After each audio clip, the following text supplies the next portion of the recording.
हिंदू कह रहा है कि मुसलमान की जनसंख्या बढ़ रहा है, बहुत तेजी से बढ़ रहा है भैया। इनके 7, 8, 9, 10, 15 बच्चे होंगे भैया। तुम भी कर लो। नहीं, हम नहीं कर पाएंगे भैया।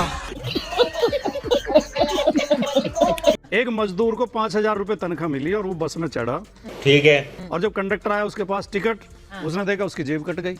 वो रोने लगा बेचारा। कंडक्टर ने कहा भाई मुझे कोई मतलब नहीं तेरी जेब कटी है, क्या हुआ, या तो 50 रुपए का टिकट ले, नहीं तो नीचे उतर जा। बात तो सही है। तो पीछे एक आदमी बैठा था, उसने कहा यार बेचारे का नुकसान हो गया, तुम उसे उतार रहे हो, मैं दे रहा हूँ इनके टिकट के पैसे, 50 रुपए लो। तो पूरी बस ने तालियां बजाई, यार बड़ा महात्मा आदमी है, देखो दयालु आदमी है। लेकिन जेब भी उसी ने काटी थी। 5,000 रुपए की जेब काट के हमें 50 रुपए दान करके ताली बजवा रहे हैं इस देश से। सिलेंडर को 400 रुपए से 300, 350 रुपए से 1100 रुपए किसने पहुंचाया? हमको नहीं पता। राहुल गांधी की बेसिक आर्ग्यूमेंट क्या है? मेरा मौका कब आएगा? सवाल हो गया आपका सर जी? हाँ जी बोलिए प्लीज। जी बहुत थैंक यू। और हमको लगता है अगर मैं आपको अन्ना बाबा बोलूंगी तो आपको कोई दिक्कत नहीं होगी, क्योंकि अगर देश के लीडर ऑफ अपोजिशन को, एलओपी को आप बाबा बोल सकते हो तो अर्नब गोस्वामी को बाबा तो बोला ही जा सकता है। अन्ना बाबा, आप हमारी चिंता छोड़िए, हम बिहार में अपनी देख लेंगे। आप जिसकी चिंता करें उसकी चिंता करिए। बात करें एलओपी कौन होते हैं, इन्वेस्टिगेशन करने वाला, उनको अधिकार कौन दिया, तो आप कौन होते हैं? ये देखिए, ये आगे सिंड्रोम वाले अजय जी बोलने दे। अभिव्यक्ति की आजादी है इस देश में, अभिव्यक्ति की आजादी है। मैं मानता हूँ कि अजय जी 1 मिनट रुकिए, उनको बोलने दे। एंकर को चुप कराया जा रहा है, आप देख रहे हैं। Freedom of expression, freedom of speech को दबाया जा रहा है यहाँ पे। एक न्यूज एंकर को चुप कराने की साजिश, ये जरूर पड़ोसी चैनल है, दूसरे चैनल है, ये दूसरे चैनलों का काम है।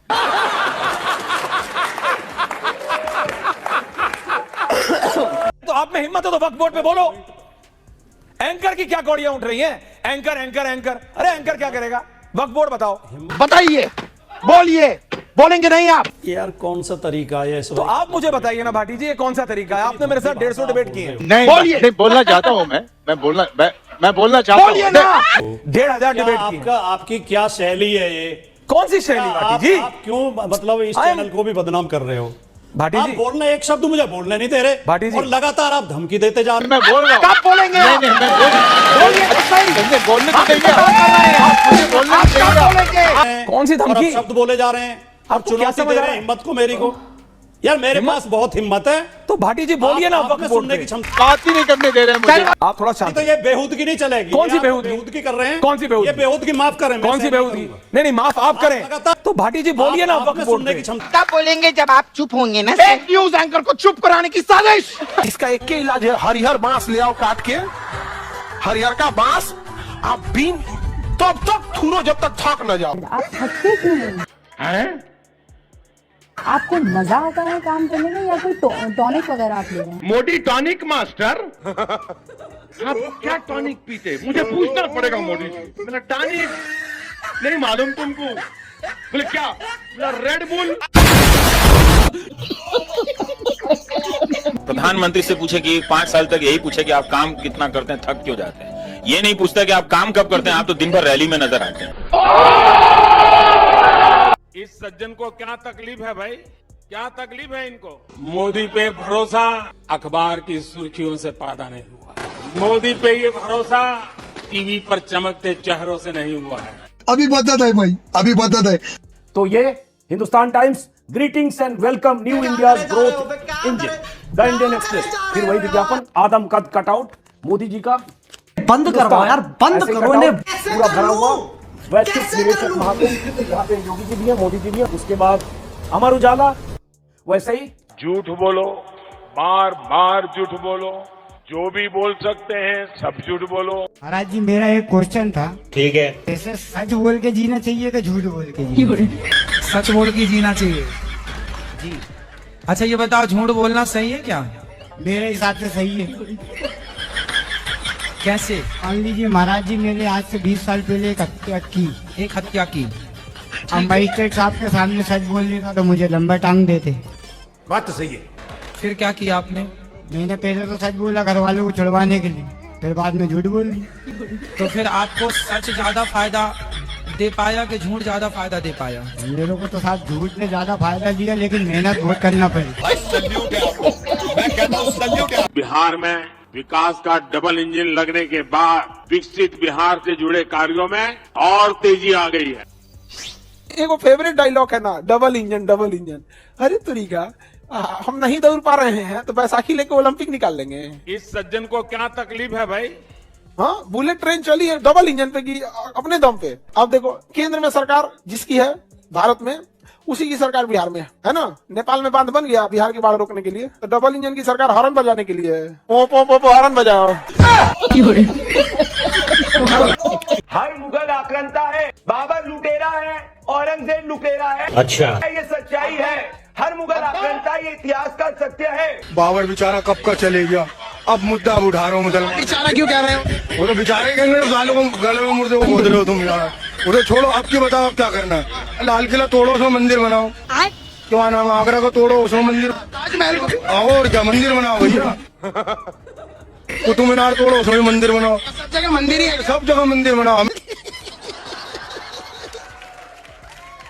अब मेरी बात का भारतीय जनता पार्टी जवाब दिए बगैर नहीं जाएगी। G20 समिट होता है, उसमें किताब छपती है द मदर ऑफ डेमोक्रेसी। उसमें लिखा गया कि अकबर ने लोकतंत्र को मजबूत करने के लिए बहुत काम किया। ये भी मेरी गलती है। नहीं भाई मेरी गलती है। नहीं मेरी गलती है। नहीं बाबा नहीं, मेरी गलती है। इंडियन मीडिया क्या है? उकसाने वाला, भड़काने वाला, समाज का माहौल खराब करने वाला, क्वेश्चन, शहर को जलाने वाला, युवाओं को उकसाने। आंसर। iPhone 17 लॉन्च हुआ है और पहली बार उसका सबसे unique colour orange, cosmic orange आया है।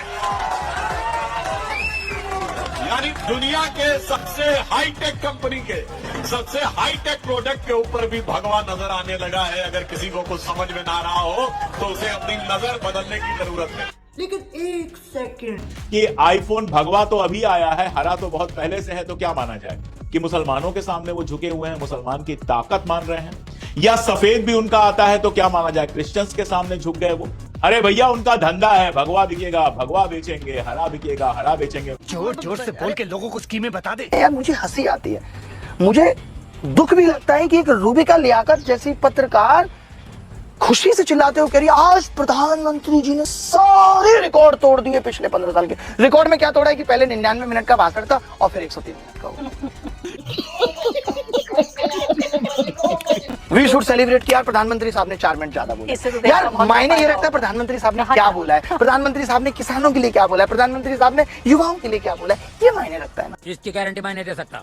भारत पे जब इस्लाम ने पहला हमला किया था, उस समय भारत की आबादी यानी उसके बाद भी सन 1100 तक हिंदुओं की आबादी 60 करोड़ थी, 60 करोड़। और 1947 में जब देश आजाद हुआ उस समय हिंदुओं की आबादी रह गई थी मात्र 30। योगी जी का कहना है कि 1100 ईस्वी में हिंदुओं की संख्या 60 करोड़, जबकि वास्तविकता यह है कि 1100 ईस्वी में हिंदुओं की जनसंख्या तो छोड़ दीजिए, भारत की जनसंख्या भी छोड़ दीजिए, पूरी दुनिया की जनसंख्या केवल 30 से 32 करोड़ थी। यदि हम भारत की बात करें जिसमें उस समय पाकिस्तान भी आता था, बांग्लादेश भी आता था, नेपाल भी आता था, तब भारत की जनसंख्या केवल 7 से 8 करोड़ थी। तो ये 60 करोड़ हिंदुओं का आंकड़ा आखिर आया था। हमको कुछ नहीं पता। आपने 9 मिनट तक, पूरे 9 मिनट योगी जी की प्रशंसा की और ऐसी ऐसी खूबियां उनमें बताई जो खुद योगी जी को पता नहीं है, बीजेपी के लोगों को भी पता नहीं है। वह ईश्वर से 1 आध इंच नीचे आपने छोड़ा उन्हें, वरना ईश्वर के बराबर पहुंचा दिया। हमारे यहाँ ऐसा ही होता है। हमारे देश के मेन स्ट्रीम मीडिया चैनल पर ये चल रहा है, जरा एक बार सुनो इसको। देखिए मेरा तो व्यक्तिगत मानना यही है कि इस देश में मुसलमानों को बराबरी का ही अधिकार नहीं मिलना चाहिए।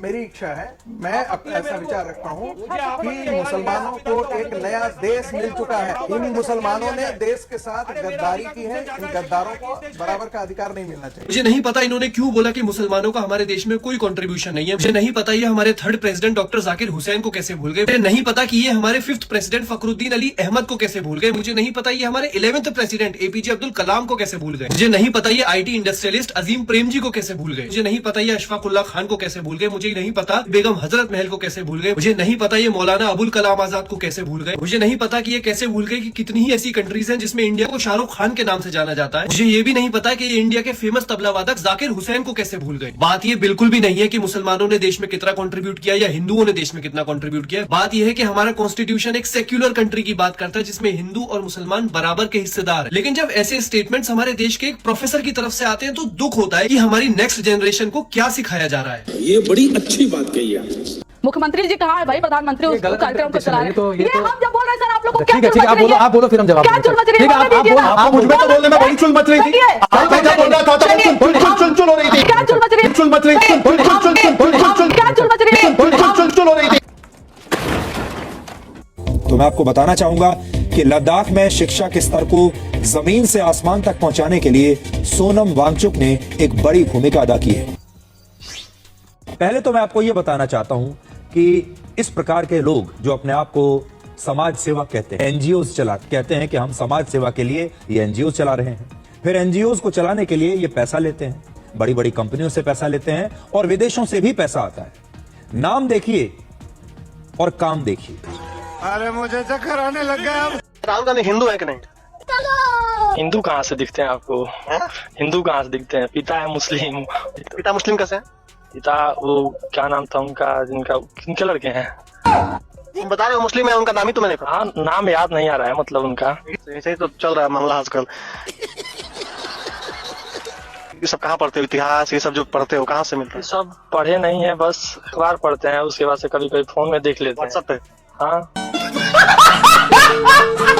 पेट्रोल अगर 400 रुपए लीटर हो जाए तभी मोदी को वोट देंगे? हाँ, तभी देंगे, तभी देंगे। अगर आटा मान लीजिए 200 रुपया किलो हो जाए, 1000 रुपया किलो हो जाएगा तभी हम लोग मोदी को देंगे। चाहे कुछ भी हो जाए, कुछ भी, कोई जाति हो, उसे जात से हमको कोई मतलब नहीं। महंगाई बढ़ जाए, महंगाई बढ़ जाए, देश बेचा जाए, उसे कोई देश बेचा जाए। हाँ, मोदी, लेकिन मोदी को, हाँ, मोदी को देना है। मोदी जी सही कर रहे हैं जी बिल्कुल। बाकी तो कह रहे हैं कि बड़ा महंगाई बढ़ गई, बड़ी बेरोजगारी बढ़ गई। हाँ, बढ़ तो गई है महंगाई, लेकिन और चीजें अच्छी हो रही हैं, जैसे कि और जैसे कार्यालय बन रहे हैं उनके, बीजेपी के। हाँ। और भव्य पार्टी दफ्तर भारतीय जनता पार्टी ने बनवाए। हमको लगता है कि मायावती ने तो 2-3 जगह बनाए, इन्होंने तो कोई पता नहीं। मैं जिस जिले में जाता हूँ हर जगह नई जमीन लेकर के पार्टी। यहाँ देखिए आलीशान, आपको देखने में एक बार झटका खा जाए कि ये बीजेपी का ऑफिस है कि 5 सितारा होटल। जी हाँ, ये तो है, क्या लग्जरी बनाया उन्होंने। हाँ, इसमें कोई दो राय नहीं। करोड़ का चंदे वंदे से बना हो शायद, बना तो ये जनता के पास से ही होगा। एक बात याद रखना आप सभी लोग, सरकार हमेशा जनता की बनती है। जनता अगर अंधविश्वासी है तो सरकार अंधविश्वासी होगी, जनता अगर बेवड़ी है तो सरकार बेवड़ी होगी, जनता अगर चोर है तो सरकार चोर होगी, जनता अगर भ्रष्ट है तो सरकार भ्रष्ट होगी, जनता अगर तार्किक और शिक्षित है तो सरकार भी तार्किक और शिक्षित होगी, जनता अगर जन कल्याण करती है, एक दूसरे का सहयोग करेगी तो सरकारें भी एक दूसरे का सहयोग करेंगी। इसीलिए ऐसी सरकार चुनो जो तुम्हारा कल्याण करे। तो उसके लिए हमें आपस में तालमेल बिठाकर रखना पड़ेगा, लड़ाई बंद करनी पड़ेगी, जात पात से ऊपर उठना पड़ेगा, हिंदू मुस्लिम से ऊपर उठना पड़ेगा, बच्चों को शिक्षा देनी पड़ेगी, जो हमारे युवा हैं उनको तार्किक बनाना पड़ेगा, तब हमारे बच्चों की बुद्धि जगेगी। भारत में लोग राजनीति कर रहे थे, हमारी सरकार, कांग्रेस की सरकार, बीजेपी की सरकार। दुबई का राजा जो था, ये फ्लाइट पकड़ हांगकांग, कहा कि जितनी फैक्ट्री जानी है, जितना ऑफिस चाहिए, हम सेम बिल्डिंग बना के आपको देंगे दुबई में। इतना डेवलप किया दुबई ने, यहाँ की सारी कंपनियां सारी की सारी कहां शिफ्ट हो गई सर? दुबई से। जहां केवल रेगिस्तान होता था, देखते देखते पूरी दुनिया में आगे कौन निकल गया? दुबई। बड़े बड़े कंपनियों की मीटिंग ऑफिस दुबई, कोई भी बड़े बिजनेस डील होगा दुबई। इवन भारत में कोई अमेरिका से कोई भी सामान लिए, दुबई एयरपोर्ट पर पहले जहाज उसको क्या करेगा? उतारेगा, उसके बाद दूसरे जहाज से यहाँ लाए। आप बताइए, हम लोग इन्हें अंडमान निकोबार में नहीं बुला सकते थे? दुबई में भी समुद्र का बीच है, किनारा है, जहाँ भी समुद्र है, लेकिन ना, हम लोग क्या करेंगे? कांग्रेस बीजेपी। अगर आपको वीडियो पसंद आता है तो लाइक, शेयर एंड सब्सक्राइब जरूर करें और इस वीडियो के बारे में आपका क्या ख्याल है नीचे कमेंट बॉक्स में अपना राय जरूर रखें।